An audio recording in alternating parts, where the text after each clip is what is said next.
Cette élection présidentielle, la Direction générale des élections a mis en place un important dispositif du matériel pour mener à bien sa mission. Le système, vous allez le voir, s'accompagne d'une communication, de sensibilisation et de formation. On écoute à ce propos Biram Sen. Il est le directeur de la communication et de la formation à la DGE, interrogé par Anaïs Nyanyamane. La Direction générale des élections, à chaque opération électorale correspond une formation. Je viens d'ailleurs de faire une formation avec la société civile, mais depuis la révision exceptionnelle des listes électorales, en passant par le parrainage, la constitution et le dépôt de dossiers de candidature, on a eu à former les acteurs du processus électoral. Ces formations ont été faites, mais vont se poursuivre. On a une série de formations. Aujourd'hui, on a fait une formation en ce qui concerne l'organisation et le fonctionnement des bureaux de vote. Demain, on va faire la formation en ce qui concerne la gendarmerie. Après, ce sera autour de la police. Après, l'armée. Et on va former également les journalistes. Donc voilà un peu ces séries de formations qui permettent aux acteurs du processus électoral d'être au point de la législation électorale.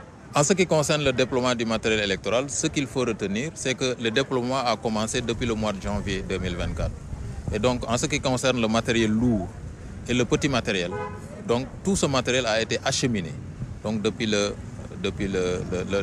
mois de janvier. Et samedi 9 mars 2024, on a procédé à l'acheminement des bulletins de vote, mais également à ce qu'on appelle les documents électoraux.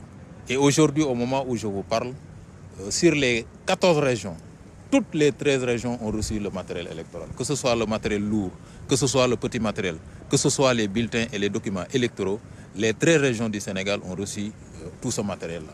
En ce qui concerne maintenant la région de Dakar, le déploiement a commencé depuis aujourd'hui et ça va se terminer le 14 prochain.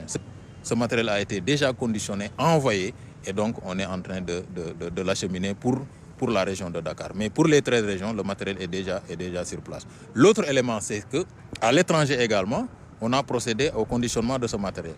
Et le matériel également a été donc livré à DHL qui sera chargé tout simplement de procéder donc à l'acheminement de ce matériel. Ce qu'on peut dire aujourd'hui, c'est qu'on est donc à 99% donc de déploiement du matériel électoral. En ce qui concerne l'observation électorale, à l'heure où je vous parle, on a reçu 71 demandes. Il y a eu beaucoup d'organisations internationales, mais également il y a les organisations donc au niveau national.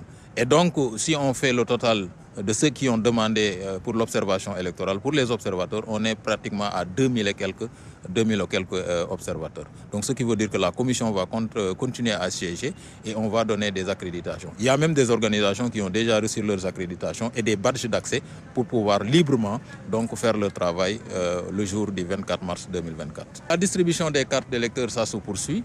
Et donc aujourd'hui, à la date du 4 mars, on était à 51,59% de taux de distribution. Ce qui fait qu'en réalité, on est à plus de la moitié donc en ce qui concerne la distribution de ces cartes. Ce qu'on peut dire, c'est d'appeler les Sénégalais à aller retirer leurs cartes d'électeurs au niveau des commissions pour pouvoir donc procéder à l'acte civique qui est l'acte de vote le jour du scrutin. Le fichier électoral a été remis aux partis politiques qui ont fait la demande. On est dans les délais, donc je pense que tout parti ou coalition de partis qui demandent le fichier électoral au niveau de la Direction générale des élections, on lui donne le fichier électoral. En ce qui concerne la carte électorale, la carte était déjà remise aux différentes formations politiques. Et donc, actuellement, toutes les formations politiques disposent de la carte électorale et également le fichier. Toutes les formations qui ont eu à demander le fichier électoral ont reçu ce fichier électoral.